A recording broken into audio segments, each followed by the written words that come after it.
Dragon Ball Super Manga Chapter 14, Part 1? Okay, let's get the elephant out of the room before we go any further with this review. As of right now, only 20 or so pages from this manga chapter have been revealed.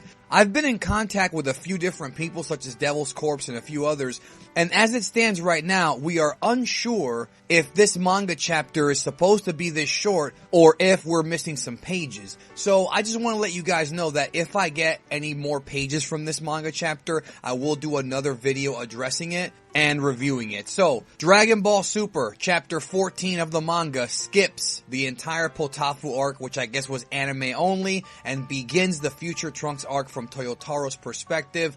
And it starts out very similar to how it did in the anime, with Trunks running away from someone. Of course, we know that someone is indeed Goku Black. But there are a couple of very interesting differences between the manga and the anime. First of all, we don't see Black at all. We don't actually see what he looks like whatsoever in this manga chapter.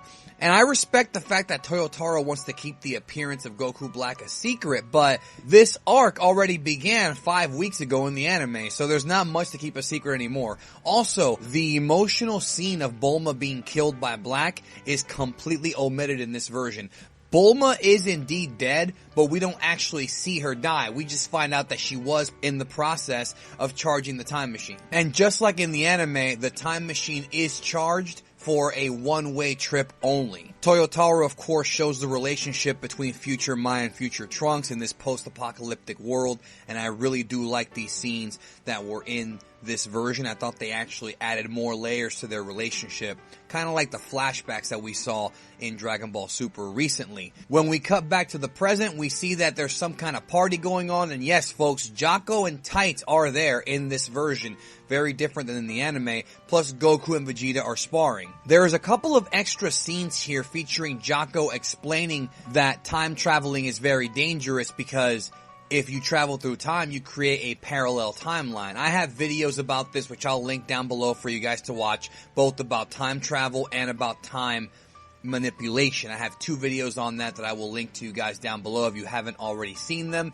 The story is that Jocko heard from Tights that Bulma was doing some dangerous time travel research and wanted to remind her that time travel is a crime. None of that was in the anime version. There's also an extra scene with Kid Trunks in school and the teacher pretty much takes the role that Whis had in the anime, explaining the butterfly effect and explaining how time travel works and how small things can affect the future. I have another video about the butterfly effect, which again, I will link down below. Bulma says that most of her research is based on beauty products, so all the other stuff for the future doesn't matter because peace continues. But of course that begs the question, how the hell did Tights know that Bulma was even gonna make a time machine? How does she even know any of this?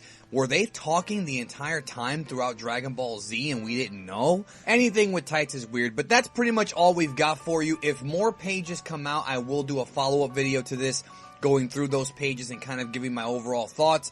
So far though, honestly, the anime version of these events is better. I appreciate seeing Jocko, Tight, and having the explanation of the butterfly effect, but it wasn't really necessary. And again, if you want these explanations, I've got 3 videos for you in the description to watch where I go through time manipulation, time travel, as well as time paradoxes and butterfly effects in Dragon Ball. And I hope you really enjoy that. And it looks like Toyotaro's manga is slowly catching up to the anime. So let's see where it goes. Thank you for watching, and I'll catch you guys down the road. I've come back from the future to warn you that if you don't subscribe to Geekdom 101, your future is grim.